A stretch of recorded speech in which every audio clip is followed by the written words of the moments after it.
गुरुर्ब्रह्मा गुरुर्विष्णू गुरुर्देव महेश्वरा गुरुर साक्षात परब्रह्म तस्मै श्री गुरुवे नमः. अध्यक्ष महोदय, पूज्य गुरुजन वर्ग व येथे जमलेल्या माझ्या बालमित्र आणि मैत्रिणींनो, आज आपण येथे कोणत्या कारणास्तव जमलेलो आहे हे आपणा सर्वांनाच माहिती आहे. ज्या शाळेत आपण इयत्ता 10वी पर्यंत शिकलो त्या शाळेला आज निरोप देण्याची वेळ झालेली आहे. सहवास सुटला तरी सोबत सुटत नसते, सहवास सुटला तरी सोबत सुटत नसते, नुसता निरोप दिल्याने नाते तुटत नसते. असं म्हणतात की 10वी झाल्यानंतर मजाच मजा असते, असं म्हणतात की 10वी झाल्यानंतर मजाच मजा असते, पण 10वी पर्यंतच मजा असते, पण 10वी पर्यंतच मजा असते. आमचा निरोप समारंभ कधी घ्यायचा हे काल ठरले, आमचा निरोप समारंभ कधी घ्यायचा हे काल ठरले.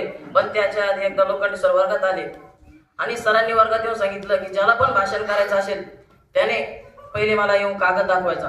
पण सर, तुम्हाला जर हा कागद आज मी दाखवला असता तर आज मी इथे उभा नसतो.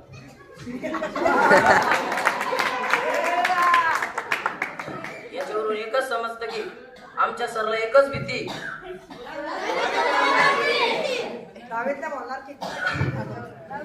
अरे शाळेचा वर्गच काय, मुख्याध्यापकचा कॅबिन पण गाजवलाय आम्ही.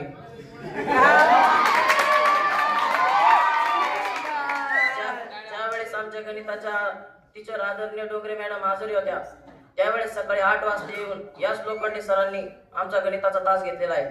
गणित या विषयामध्ये कोण पास होईल आणि कोण नापास होईल हे मी आता इथे सांगू शकत नाही, पण विज्ञान विषयामध्ये एकही विद्यार्थी नापास होणार नाही हे मी आत्मविश्वासाने सांगू शकतो.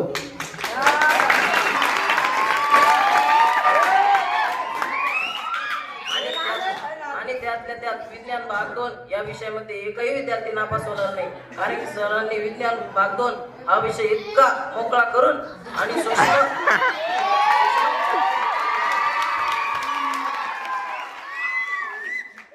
यातूनही जे नापास होतील त्यांच्याकरता सर एकच बोलतात की आपण कोणाचा स्वभाव बदलू शकत नाही, कारण की कांद्याला कितीही प्रेमाने कापले तरी तो अश्रूच देणार आहे. या आधी काल सुरसे मॅडम वर्गावर आल्या होत्या आणि सुरसे मॅडम काल मुलांना म्हणायला लागल्या की इंग्लिश मध्ये भाषण करा. पण त्यांना मी एकच म्हणलो की मेरे को इंग्लिश आती लेकिन हेलपाट्या खाती.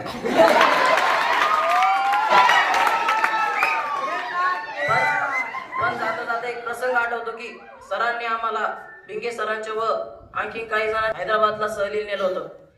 तेथील सर्वच प्रसंग आता सांगणे ते शक्य नाही, तसंच बिर्ला मंदिर विसरणे हे शक्य नाही.